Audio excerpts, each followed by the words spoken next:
అండి నమస్కారం అండి. బాబు గారి పాలనలో పరుగులు పెడుతున్న ఆంధ్రప్రదేశ్ ఆయన ఎప్పుడు చెప్తూ ఉంటారు, అమరావతి రాష్ట్రానికి మధ్యలో ఉంటుంది, ఉత్తరాంధ్ర ఒకవైపు ఉంటుంది, చిత్తూరు ఒకవైపు ఉంటుంది, అదే సీమ జిల్లాలో. సో అన్నిటికీ సమదూరంలో రాజధాని ఉంటుంది, అన్నిటినీ సమానంగా అభివృద్ధి చేస్తానని అంటారు. సో అలాగే ఈరోజు రాయలసీమకి అద్భుతమైన ప్రాజెక్టులు వస్తున్నాయి. అది ఒకటి ఎలక్ట్రిక్ కార్ల కంపెనీ కానీ, అలాగే ఇంకా కొత్త ప్రాజెక్టులు, రోడ్స్, వీటి వివరాలు ఏం చెప్తారు, మీరు ఎలా చెప్పగలుగుతారు? అందులో ఈ ఆంధ్ర నుంచి విశాఖపట్నం టు చెన్నై కారిడార్ ఒకటి ఉంది. అవునండి. సో ఇది రాయలసీమకి ఎలా ఉపయోగపడుతుంది అంటారు? ఇప్పుడు ఆంధ్రప్రదేశ్ రాష్ట్రం అనేది ప్రపంచ దేశాల దృష్టిని ఆకర్షిస్తూ ఉందండి. ఇది కేవలం వినపడే పేరంటే దీని వెనకాల ఉన్నటువంటి పేరు చంద్రబాబు నాయుడు. చంద్రబాబు నాయుడు అనే వాళ్ళు ఒక ముఖ్యమంత్రి కాదు, ఒక ఆంధ్రప్రదేశ్ రాష్ట్రానికి CEO అని కూడా పిలుచుకుంటారు. ప్రపంచంలో ఉన్న తెలుగు ప్రజలందరూ కూడా ఈరోజు ప్రపంచ దేశాల్లో ఉన్నటువంటి యూనివర్సిటీ, పెద్ద పెద్ద దిగ్గజ యూనివర్సిటీలు అన్నిటి కూడా ఆంధ్రప్రదేశ్ రాష్ట్రానికి వచ్చి అధ్యయనం చేసుకుని పోయే పరిస్థితులు ఉన్నాయి. ఇక్కడ సంబంధించి కొన్ని ఫ్యాక్టరీస్ కావచ్చు, వాటికి సంబంధించి ఇప్పుడు ప్రధానంగా మనం చెప్పుకుంటే కూటమి ప్రభుత్వం రాకముందు 2019 నుంచి 2024 వరకు రాష్ట్రంలో వచ్చిన ఒక్క పరిశ్రమ కానీ, ఒక్క అభివృద్ధి కానీ చెప్పగలిగే నాయకుడు ఎవరూ లేరండి. ఒక అభివృద్ధి లేదు, ఒక పరిశ్రమ ఒక్కటి కూడా లేదు. అదే చంద్రబాబు నాయుడు గారు 2014-19 ముందు, ఈ జగన్మోహన్ రెడ్డి గారి పాలక ముందు ఎప్పుడైతే పనిచేశారో ముఖ్యమంత్రిగా, అప్పుడు మీరు చూసుకుంటే రాయలసీమ రతనాలసీమ అని ఒకప్పుడు చెప్పుకునే వాళ్ళు గర్వంగా. ఇప్పుడు అదే రాయలసీమ గడిచిన కొద్ది దశాబ్దాల కాలం నుండి పంటలు పండక, నీళ్లు లేక, ఎండిపోయి కరువుతో విలువలాడిపోతున్నటువంటి రాయలసీమకి వ్యవసాయం పండని ఏరియాల్లో కూడా చంద్రబాబు నాయుడు గారు ఏ విధంగా అభివృద్ధి చేయాలని దూరదృష్టితో ఆలోచించి కియా అనే పంటని చెప్పాలి, దాని పరిశ్రమ చెప్పుకోవడానికి లేదు, కియా అనే పంటను తీసుకొచ్చి అనేక మందికి ఉపాధి పొందించారు. ఈరోజు కొన్ని వేల మంది ప్రత్యక్షంగా, మరో లక్షల మంది పరోక్షంగా కొంతమంది ఎన్ని కార్లు ఉత్పత్తి అవుతూ ఉన్నాయి. ఈరోజు దేశంలోనే ఒక ప్రముఖ అగ్రగామి సంస్థలో ఒకటిగా కియా ఉంది. అది మన అనంతపురంలో ఉంది. మనం తెలుగు వారిగా మనం గర్వించాలి. ఈరోజు ఒక తెలంగాణ ఎటువంటి పరిశ్రమ ఒకటని ఉందంటారా? లేదు. చెప్పుకుంటే వాస్తవానికి ఈరోజు తెలంగాణ ప్రజలు ఎంతో బాధపడుతున్నారు, ఇటువంటి చంద్రబాబు నాయుడు నాయకులు మాకు లేరని. ఆంధ్రప్రదేశ్ రాష్ట్రంతో పాటుగా అప్పుడు కియా తీసుకురావడానికి నరేంద్ర మోడీ గారితో సహా 29 రాష్ట్రాలు కూడా పోటీ పడ్డాయి. ఇంకా చంద్రబాబు నాయుడు గారు పోటీ పడితే ఏ విధంగా, ఇంకా ఒక్కసారి పట్టుమదల విక్రమార్కుడు కూడా అంటారండి ఆయన్ని.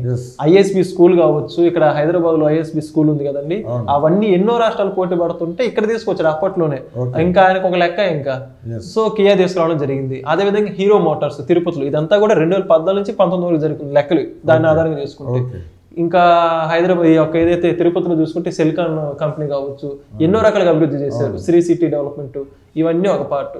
కట్ చేస్తే 2019లో జగన్మోహన్ రెడ్డి గారు ముఖ్యమంత్రి అయ్యాక ఆంధ్రప్రదేశ్లో డెవలప్మెంట్ శూన్యం, చెప్పుకోవడానికి ఏం లేదు. ఇవన్నీ పక్కన పెట్టేశారు. యువత రోడ్లు పడే పరిస్థితి.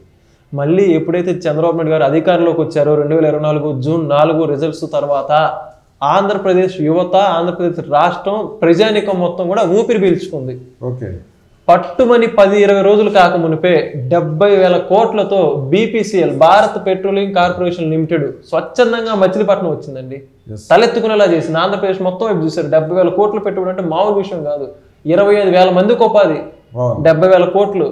అదే విధంగా చూసుకుంటే విన్ఫాస్ట్ అనే కంపెనీ 5,000 కోట్లతో ఎలక్ట్రిక్ వెహికల్స్ తయారు చేసే కంపెనీ, ప్రఖ్యాత జర్మనీకి సంబంధించిన కంపెనీ. వాళ్ళు కూడా ఆల్రెడీ వియత్నాం కంపెనీ స్థల సమీకరణ కూడా జరుగుతోంది. అతి త్వరలో ప్రాజెక్టులు కూడా ప్రారంభమైంది. అది కూడా రాయలసీమనండి. ఇవన్నీ కూడా ఆల్రెడీ కియాలు ఇవన్నీ ఉన్న సంగతి తెలిసింది రాయలసీమలో. ఇలా కూడా అయిపోయింది. ఇప్పుడు ఇవన్నీ కూడా చంద్రబాబు నాయుడు గారు ఏదైతే ఈ బయట నుంచి వచ్చినటువంటి కంపెనీలు చంద్రబాబు నాయుడు కృషితో, ఇప్పుడు చంద్రబాబు నాయుడు గారు ఆంధ్రప్రదేశ్ రాష్ట్రాన్ని ముందుకు తీసుకెళ్తున్న అభివృద్ధిని చూసి కేంద్రం కూడా ఆశ్చర్యచకులైంది.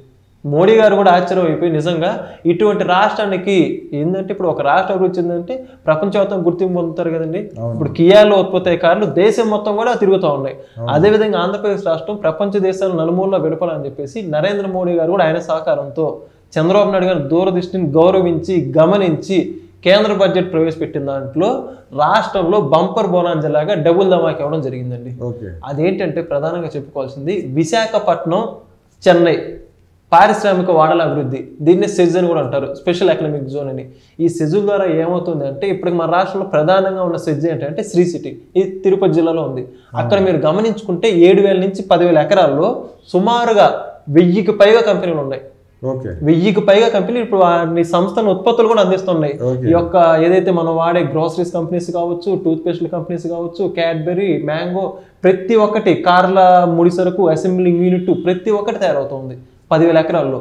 అప్పుడు దాదాపు అక్కడ 50,000 మంది పనిచేస్తున్నారు. రాష్ట్ర వ్యాప్తంగా ఉన్న యువతకి నేడు మన రాష్ట్రంలో చెప్పుకోదగ్గ పారిశ్రామిక కేంద్రం ఏమైనా ఉందంటే శ్రీ సిటీనే. అటువంటివి ఇప్పుడు మరో 2 కూడా రాబోతున్నాయి. అందులో చెప్పుకోవాల్సి మనం విశాఖపట్నం, ఈ యొక్క చెన్నై హైవేలో, దీంట్లో ప్రధానంగా 7 ఉమ్మడి జిల్లాలు కవర్ అవబోతున్నాయండి. అందులో అచ్యుతాపురం సెజ్ ఏదైతే విశాఖపట్నం దగ్గర ఉందో ఆల్రెడీ అక్కడ స్టీల్ ప్లాంట్ కావచ్చు, ఇవన్నీ కూడా ఉన్నాయి. అది ఏంటంటే ఈ ఓడరేవు దగ్గరగా ఉండడం ద్వారా ఈ యొక్క పారిశ్రామికరణకు సంబంధించి చాలా విలువైనటువంటిది అచ్యుతాపురం సెజ్. ఈ యొక్క అచ్యుతాపురం సెజ్ ద్వారా అక్కడ 10,000 ఎకరాల ప్రభుత్వ భూమి కూడా ఉంది. గతంలో అసలుకి ఈ సెజ్జులు మాట ఎక్కడ ఉందండి? 2019 నుంచి 2024 మధ్య ఈ సెజ్జులన్నీ ఏమైపోయినాయి? అసలుకి ఈ సెజ్జులకు రావాల్సిన నిధులు ఏమైపోయినాయి? ఇక్కడ ఉద్యోగాలు పొందిన యువత ఏమైపోయారు? వీటి గురించి మాట్లాడుకునే వాళ్ళు ఉన్నారా? అసలు కేంద్ర ప్రభుత్వం వీటి గురించి ఒక్క ఊసన్న ఎత్తిందా? ఇక్కడ నాయకులన్నా మాట్లాడారా? ఇవన్నీ భ్రష్టు పెట్టిపోయినాయి. కానీ ఇప్పుడు ఆ సెజ్జులకి పూర్వవైభవం తీసుకొచ్చారు చంద్రబాబు నాయుడు గారు.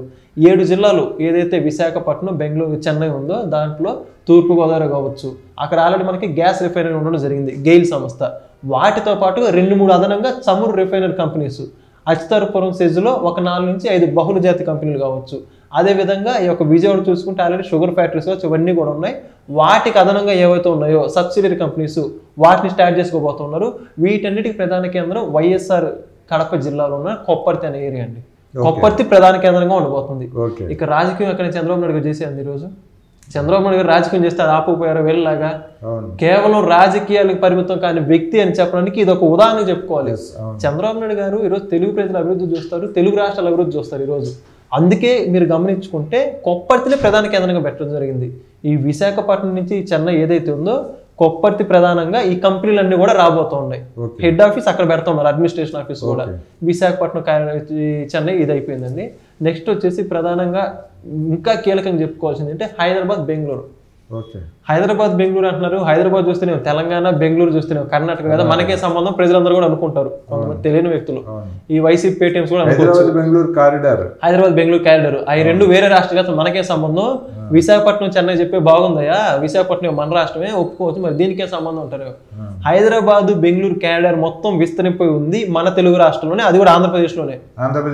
5 జిల్లాలండి, కడప, కర్నూలు, అదేవిధంగా చిత్తూరు, తిరుపతి, నెల్లూరు, ఈ 5 జిల్లాలు కూడా ఈ యొక్క హైదరాబాద్కి, ఈ యొక్క బెంగళూరు మధ్యలో ఉన్నటువంటి జిల్లాలు ఇవన్నీ కూడా.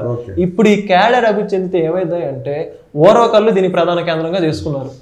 ఓరవకల్లు అనేది కర్నూలు జిల్లాలో ఉంది. ఆల్రెడీ దీనికి చంద్రబాబు నాయుడు గారు గతంలో ఎయిర్పోర్ట్ పనులకు శంకుస్థాపన కూడా చేశారు. జగన్మోహన్ రెడ్డి ఆయన ఏదో ఓపెన్ చేసి చెప్పుకున్నప్పుడు కూడా ఎయిర్పోర్ట్ కూడా ఓపెన్ చేశారు. ఈ యొక్క ఓరవకల్లు ప్రధానంగా నంద్యాల, తిరుపతి, అదేవిధంగా ఈ యొక్క ఓరవకల్లు పక్కన ఉన్నటువంటి కర్నూలు జిల్లా మొత్తం కూడా ప్రతి ఒక్కటి, పామూరు, ఆలూరు, ఇవన్నీ కూడా డెవలప్మెంట్ చేసే విధంగా ఈ యొక్క పారిశ్రామిక వాళ్ళు డెవలప్ చెందుతూ ఉన్నాయి. ఆల్రెడీ తిరుపతిలో శ్రీ సిటీ పెద్ద ఇందాక చెప్పుకునే విధంగా ఉందండి, సిలికాన్ కూడా తీసుకొచ్చారు. ఇప్పుడు హీరో మోటార్స్ తో పాటుగా ఏదైతే ఎలక్ట్రిక్ వెహికల్స్ కంపెనీస్ ఉన్నాయో వాటన్నిటిని ఒక ఎలక్ట్రానిక్ హబ్ గా తిరుపతి, శ్రీకాకుళం చేయాలని చెప్పేసి నారా లోకేష్ గారు పట్టుబట్టారండి.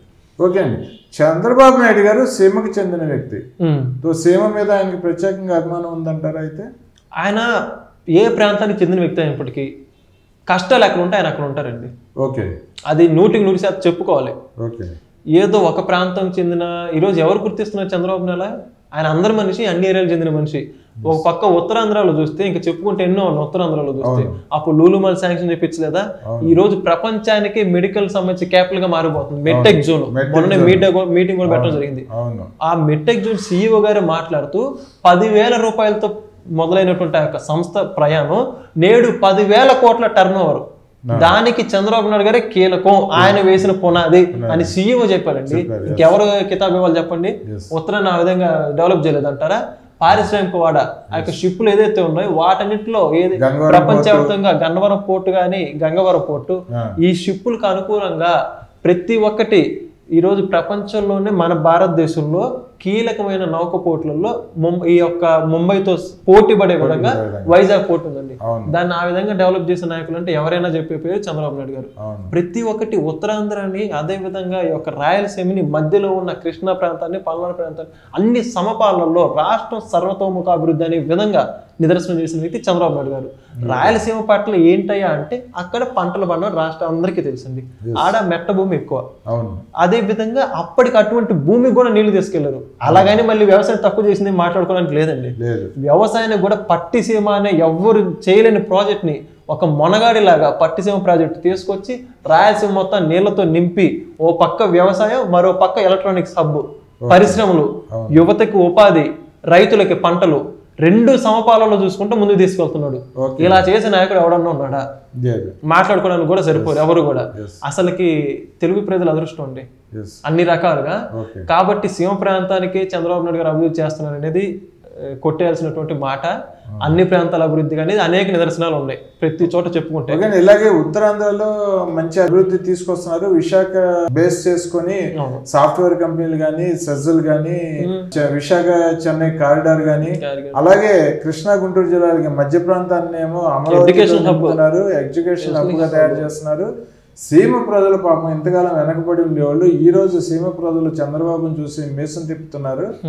మా జిల్లాలకు కూడా మా నాయకుడు ఉన్నాడు, మా బతుకుని కూడా బాగు చేస్తున్నాడు అని చెప్పి పాపం ఇంతకాలం వెనకబడి ఉన్న సీమ జిల్లాలు ఈ రోజు మాకంటూ ఒక ఆధారం దొరికింది, చంద్రబాబే మాకు ఆధారం అంటూ వాళ్ళు కూడా చంద్రబాబును చూసి మీసం తిప్పే పరిస్థితి. రాయలసీమ డిక్లరేషన్ ఇచ్చారు కదండి.